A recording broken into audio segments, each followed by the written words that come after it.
Hi friends, welcome back to my channel.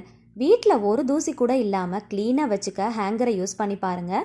அது என்ன டிப்புன்றதை வீடியோவில் டீட்டெயிலாக சொல்லியிருக்கேன். ஸோ வீடியோவை ஸ்கிப் பண்ணாமல் பாருங்கள். இது கூடவே நம்ம டெய்லி செய்யக்கூடிய ஒவ்வொரு வேலைகளையும் கஷ்டமே இல்லாமல் ஈஸியாக செய்யறதுக்கு தேவையான முக்கியமான ஒரு சில டிப்ஸ் அண்ட் ட்ரிக்ஸும் ஷேர் பண்ணியிருக்கேன். இன்னும் நம்ம சேனலை நீங்கள் சப்ஸ்கிரைப் பண்ணாமல் பார்த்துட்டு இருக்கீங்கன்னா மறக்காமல் சப்ஸ்கிரைப் பண்ணிக்கோங்க. கூடவே இருக்கிற பெல் பட்டனையும் கிளிக் பண்ணிக்கோங்க. அப்போ தான் நான் வீடியோஸ் போடும்போது உங்களுக்கு நோட்டிஃபிகேஷன் வரும், நீங்களும் மிஸ் பண்ணாமல் பார்க்கலாம். ஃபர்ஸ்ட் டிப் என்னன்னு பார்க்கலாம். இட்லி அவிச்ச துணியை எப்படி ஈஸியாக க்ளீன் பண்ணலாம் அப்படிங்கிறத பார்க்கலாம்.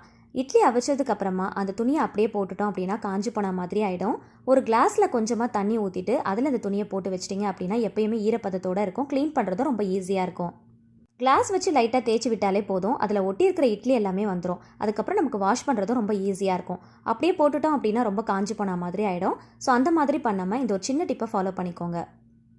சம்டைம்ஸ் அதை வாஷ் பண்ணுறதுக்காக நம்ம சோம்பேறித்தனப்பட்டுட்டு அதை தூக்கி போட்டுட்டு நம்ம வேறு ஒரு துணியை ரெடி பண்ணிக்குவோம். ஸோ அந்த மாதிரி பண்ணாமல் இந்த ஒரு சின்ன டிப்பை ஃபாலோ பண்ணிக்கோங்க, ரொம்ப ஈஸியாக இருக்கும். அடுத்த டிப் என்னென்னு பார்க்கலாம். இதுக்காக நான் பட்டர் தான் எடுத்திருக்கேன். பட்டரை வந்து சம்டைம்ஸ் வந்து நம்ம துருவி ஏதாவது ரெசிபியில் சேர்க்கணும் அப்படின்னா இந்த ஒரு சின்ன டிப்பை ஃபாலோ பண்ணிக்கோங்க. இதுக்காக நான் ஒரு டீ வடிகட்டி தான் எடுத்திருக்கேன். இதை இந்த மாதிரி பின்பக்கமாக வச்சு லைட்டாக இந்த மாதிரி தேய்ச்சி விட்டாலே போதும், துருவின மாதிரி வந்துடும். தேங்காய் துருவுறதை வச்சு நம்ம யூஸ் பண்ணோம் அப்படின்னா கண்டிப்பாக அதை க்ளீன் பண்ணுறது நமக்கு ரொம்ப கஷ்டமாக இருக்கும் இல்லையா?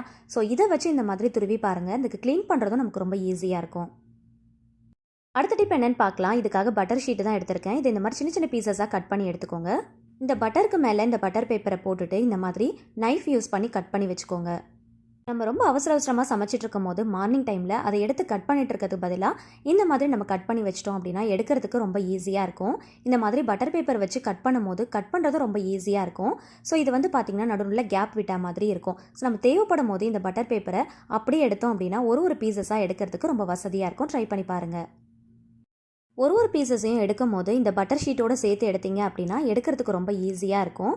ஸோ டைம் கிடைக்கும் போது இந்த மாதிரி கட் பண்ணி வச்சுக்கோங்க. அடுத்த டிப் என்னென்னு பார்க்கலாம். இதுக்காக ஒரு பேப்பர் கிளிப் தான் எடுத்திருக்கேன். ஒரே சைஸில் இருக்கிற மாதிரி 2 ஸ்பூனும் 2 ரப்பர் பேண்டும் எடுத்திருக்கேன். ஸோ நான் போடுற மாதிரி இந்த மாதிரி திருப்பி உள்ளே போட்டு ரப்பர் பேண்டை நல்லா டைட்டாக போட்டுக்கோங்க.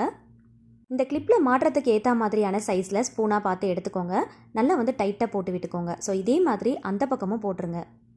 ஸோ ஆல்மோஸ்ட் கெஸ் பண்ணியிருப்பீங்க இதை வச்சு என்ன பண்ண போகிறோம் அப்படின்ட்டு.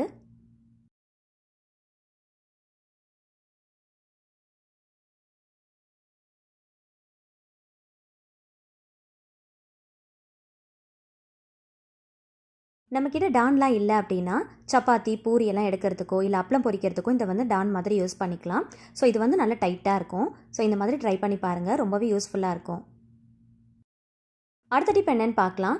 2 பாக்ஸில் ஏதாவது பொருள் வச்சு நம்ம கொண்டு போகிறோம் அப்படின்னா இந்த ஒரு சின்ன டிப்பை ஃபாலோ பண்ணிக்கோங்க. இதை பாலிதீன் கவரில் வச்சு கொண்டு போகிறீங்க அப்படின்னா ஒன்று மேலே ஒன்று வச்சு தான் கொண்டு போவோம். ஸோ அந்த மாதிரி பண்ணாதீங்க. இந்த மாதிரி பக்கத்தில் வச்சோம் அப்படின்னா சிந்தாமல் இருக்கும். ஃபஸ்ட்டு பாலிதீன் கவரில் கார்னரில் ஒரு பாக்ஸை வச்சுருங்க. வச்சதுக்கப்புறமா ஒரு 2 சுற்று இந்த மாதிரி சுற்றிக்கோங்க. சுற்றுனீங்க அப்படின்னா நல்லா டைட் ஆகிடும். அதுக்கப்புறம் மிச்சம் இருக்கிற பிளேஸில் இன்னொரு பாக்ஸையும் வச்சுருங்க. இப்போ நல்லா டைட்டாக வந்து முடி போட்டுட்டிங்க அப்படின்னா கொண்டு போகிறதுக்கு ரொம்ப ஈஸியாக இருக்கும். உள்ளே வைக்கிற பொருள் ஒன்றோடு ஒன்று உரசாது, கீழேயும் சிந்தாது. சில நேரத்தில் பார்த்தீங்கன்னா கவர் ரொம்ப பெருசாக இருக்கும், உள்ளே வைக்கிற பொருள் வந்து ரொம்ப சின்னதாக இருக்கிற மாதிரி இருக்கும். ஸோ அலம்பிட்டே இருக்கும். அந்த மாதிரி ஆகாமல் பெரிய கவராக இருந்தாலும் உள்ளே வைக்கிற பாக்ஸை இந்த மாதிரி வச்சோம் அப்படின்னா கரெக்டாக கொண்டு போகிறதுக்கு வசதியாக இருக்கும். ட்ரை பண்ணி பாருங்கள். அடுத்த டிப் என்னென்னு பார்க்கலாம். சம்டைம்ஸ் வந்து ஏதாவது ஒரு பாட்டில் ஓப்பன் பண்ணுறோம் அப்படின்னா ரொம்ப டைட்டாக இருக்கிற மாதிரி இருக்கும். ஸோ அந்த மாதிரி சமயங்களில் இந்த டிப்பை ஃபாலோ பண்ணிக்கோங்க. கிளிங் ராப் கவர் இருந்துச்சு அப்படின்னா இந்த மாதிரி மேலால் போட்டுக்கோங்க. இந்த மாதிரி கரெக்டான சைஸ்க்கு போட்டு கட் பண்ணிவிட்டு இப்போ இதை வச்சு லைட்டாக திறந்தாலே போதும். நல்லா க்ரிப்பாக இருக்கிறதுனால ரொம்ப ஈஸியாக திறந்துடலாம்.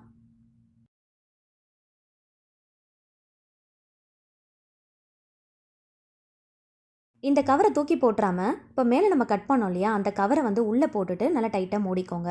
ஸோ நம்ம எப்பயுமே வந்து உள்ளே இருக்கிற அந்த பொருளுடைய வாசனை வெளியில் போயிடக்கூடாது, காற்று போகக்கூடாது, நமத்து போயிடக்கூடாது. இந்த மாதிரி விஷயங்களுக்காக தான் நம்ம டைட்டாக மூடி போட்டு மூடுவோம் இல்லையா. ஸோ அதனால் இந்த கிளிங் ராப் கவரை போட்டுட்டு இந்த மாதிரி லைட்டாக மூடினாலே போதும், நல்லா க்ரிப்பாக பிடிச்சிக்கும். ஓப்பன் பண்ணுறதும் நமக்கு ரொம்ப ஈஸியாக இருக்கும். அடுத்த டிப் என்னென்னு பார்க்கலாம். இந்த மாதிரி ஹேண்டில் டைப்பில் இருக்கிற பேன்லாம் யூஸ் பண்ணுறோம் அப்படின்னா அந்த ஹேண்டிலில் கார்னரில் ஒரு ஹோல் மாதிரி கொடுத்துருப்பாங்க.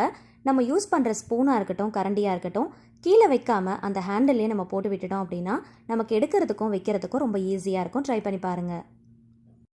அடுத்த டிப் என்னென்னு பார்க்கலாம். இதுக்காக நான் ஒரு ஹேங்கர் தான் எடுத்திருக்கேன். ஒரு பில்லோ கவர் எடுத்திருக்கேன். இதை பேக் சைடில் திருப்பி விட்டுக்கோங்க.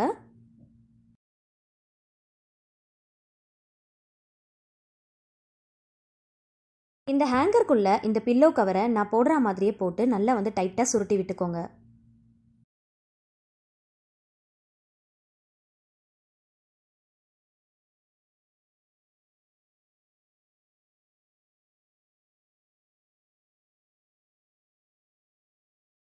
இது கழண்டு வராமல் இருக்கிறதுக்காக 2 சைடுமே சணல் கயிறை வச்சு நல்லா டைட்டாக கட்டிக்கோங்க.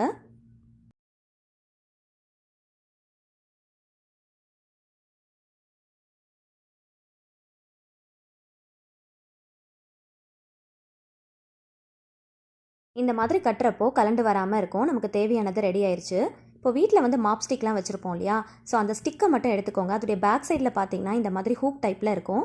இதை வந்து இந்த ஹேங்கரில் மாட்டிக்கோங்க. இந்த ஹேங்கரை மாட்டுறதுக்கு இந்த மாப் ஸ்டிக் வந்து கரெக்டாக இருக்கும். ஸோ இந்த மாதிரி ஸ்டிக் இருந்துச்சு அப்படின்னா பார்த்து எடுத்துக்கோங்க. கண்டிப்பாக எல்லார் வீட்லேயுமே மாப் ஸ்டிக் இருக்கும் இல்லையா, ஸோ அதை வந்து யூஸ் பண்ணிக்கோங்க. இதை யூஸ் பண்ணி நம்ம ஃபேன் தான் க்ளீன் பண்ண போகிறோம். இந்த ஃபேனில் பாருங்கள் எவ்வளோ தூசி இருக்குன்னு. ஸோ கீழே இருந்து எட்டாத உயரத்தில் இருக்கிற அந்த ஃபேனை வந்து க்ளீன் பண்ணுறது ரொம்ப கஷ்டமான விஷயமா இருக்கும். சீலிங் ரொம்ப ஹைட்டாக இருந்துச்சு அப்படின்னா ஃபேனும் பார்த்தீங்கன்னா ரொம்ப ஹைட்டில் தான் இருக்கும். ஸோ அதை க்ளீன் பண்ணுறதுக்கு கண்டிப்பாக நமக்கு ஸ்டூலோ இல்லை லேடரோ தேவைப்படும். ஸோ அது ரெண்டுமே இல்லாத டைமில் இந்த டிப் கண்டிப்பாக ரொம்பவே ஹெல்ப்ஃபுல்லாக இருக்கும்.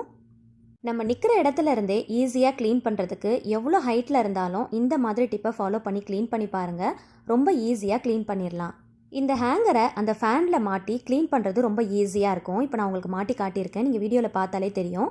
இப்போது மேல் பக்கமாக க்ளீன் பண்ணுறதுக்கு இந்த ஹேங்கரை அப்படியே திருப்பிட்டு மாட்டிக்கோங்க. மாட்டிட்டு அதுக்கப்புறமா அந்த ஹூக்கில் வந்து இந்த ஸ்டிக்கை மாட்டிட்டு இந்த மாதிரி இழுத்து இழுத்து விட்டீங்க அப்படின்னா அதில் இருக்கிற தூசி எல்லாமே கீழே விழுந்துடும். இந்த ஹேங்கரை யூஸ் பண்ணுறதுனால ஃப்ரண்ட் சைடு மட்டும் இல்லாமல் பேக் சைடில் இருக்கிற அந்த டஸ்ட்டையும் ஈஸியாக க்ளீன் பண்ணி எடுத்துடலாம். யாருடைய ஹெல்ப்பும் இல்லாமல் நம்மளே செய்யறதுக்கு இந்த டிப் ரொம்பவே ஹெல்ப்ஃபுல்லாக இருக்கும். இப்போ பாருங்கள் எவ்வளோ தூசி விழுந்திருக்கு. ஸோ எல்லாத்தையுமே மொத்தமாக க்ளீன் பண்ணிட்டேன். ரொம்ப எட்டி எட்டி க்ளீன் பண்ணணும் அப்படிங்கிற அவசியம் கூட இருக்காது. இந்த ஹேங்கரை நம்ம மாட்டி விட்டுட்டு நம்ம தேய்க்கும் போது அதில் இருக்கிற டஸ்ட் எல்லாமே ரொம்ப ஈஸியாக கீழே விழுந்துடும். ஸோ ஃபேனில் இருக்கிற டஸ்ட்டை க்ளீன் பண்ணுறதுக்கு ரொம்பவே ஹெல்ப்ஃபுல்லாக இருக்கும். கண்டிப்பாக ட்ரை பண்ணி பாருங்கள். இப்போ நான் ஃபுல்லாக க்ளீன் பண்ணிட்டேன். இப்போ பார்த்தீங்கனாலே தெரியும் ஃபஸ்ட்டு எந்த அளவுக்கு டஸ்ட் இருந்துச்சு, இப்போ பார்க்குறதுக்கு எந்த அளவுக்கு பளிச்சுன்னு இருக்குன்னு பாருங்கள். யாருடைய ஹெல்ப்பும் இல்லாமல் நீங்களே செய்யலாம். ட்ரை பண்ணி பாருங்கள். அடுத்த டிப் என்னென்னு பார்க்கலாம். பட்டர் ஷீட்லாம் நீங்கள் கட் பண்ணுறீங்க அப்படின்னா இந்த ஒரு சின்ன டிப்பை ஃபாலோ பண்ணிக்கோங்க. இதோடைய கார்னரில் கட் பண்ணுறதுக்கு ஏற்ற மாதிரி தான் கொடுத்துருப்பாங்க. இதை நம்ம அப்படியே வச்சு கட் பண்ணோம் அப்படின்னா இந்த பேப்பர் வந்து கரெக்டாக ஈவனாக ஒரே ஷேப்பில் வராது. ஸோ இந்த மாதிரி பாக்ஸை வந்து ஃபுல்லாக மூடிக்கோங்க. தேவையான அளவுக்கு மட்டும் பேப்பரை வெளியில் விட்டுட்டு இப்போ கட் பண்ணிங்க அப்படின்னா ஒரே ஷேப்பில் கொஞ்சம் கூட கிழியாமல் அழகாக கட் பண்ணி எடுக்கிறதுக்கு ரொம்பவே ஈஸியாக இருக்கும். ட்ரை பண்ணி பாருங்கள். அப்படியே கட் பண்ணும்போது பேப்பர் ஏடாகூடமாக வரும். ஸோ தேவையான ஷேப்பில் கரெக்டாக கட் பண்ணுறதுக்கு இந்த ஒரு சின்ன டிப்பை ஃபாலோ பண்ணிக்கோங்க. அடுத்த டிப் என்னென்னு பார்க்கலாம். ஃப்ரிட்ஜில் எல்லா கவுண்டர்லேயுமே ஸ்பேஸ் அதிகமாக இருக்கும். ஆனால் ஃப்ரீசரில் மட்டும் ஸ்பேஸ் ரொம்ப கம்மியாக தான் இருக்கும். ஸோ அந்த மாதிரி டைமில் அதிகமான பொருள் வைக்கணும் அப்படின்னா நம்ம யூஸ் பண்ணுற பொருளை இந்த மாதிரி மடிச்சுட்டு அதில் டோரில் இந்த மாதிரி பாக்ஸ் மாதிரி கொடுத்துருப்பாங்க இல்லையா, அதில் கிளிப்பு போட்டு நம்ம ஸ்டோர் பண்ணி வச்சுக்கலாம். ஸோ இந்த மாதிரி பண்ணும்போது நிறைய பொருளை வைக்கிறதுக்கு நமக்கு ரொம்பவே யூஸ்ஃபுல்லாக இருக்கும். ட்ரை பண்ணி பாருங்கள். ஸோ இந்த வீடியோவில் நான் ஷேர் பண்ணியிருக்கிற ஒவ்வொரு டிப்ஸும் கண்டிப்பாக உங்களோட டே டு டே லைஃப்பில் நீங்கள் செய்யக்கூடிய ஒவ்வொரு வேலைகளையும் ஈஸியாக செய்கிறதுக்கு ரொம்பவே ஹெல்ப்ஃபுல்லாக இருக்கும். ஸோ ஒவ்வொரு டிப்ஸையும் கண்டிப்பாக ட்ரை பண்ணி பாருங்கள். அதுலேயும் இந்த க்ளீனிங் டிப்ஸை கண்டிப்பாக ட்ரை பண்ணி பார்த்துட்டு எந்த அளவுக்கு ஹெல்ப்ஃபுல்லாக இருந்துச்சுன்னு மறக்காமல் ஃபீட்பேக் சொல்லுங்கள். வீடியோ பிடிச்சிருந்துச்சுன்னா லைக் பண்ணுங்கள், ஃப்ரெண்ட்ஸ் அண்ட் ஃபேமிலிஸ் கூட ஷேர் பண்ணிக்கோங்க. சேனலை மறக்காமல் சப்ஸ்கிரைப் பண்ணிட்டு தொடர்ந்து சப்போர்ட் பண்ணுங்கள். Thank you so much. கீப் வாட்சிங்.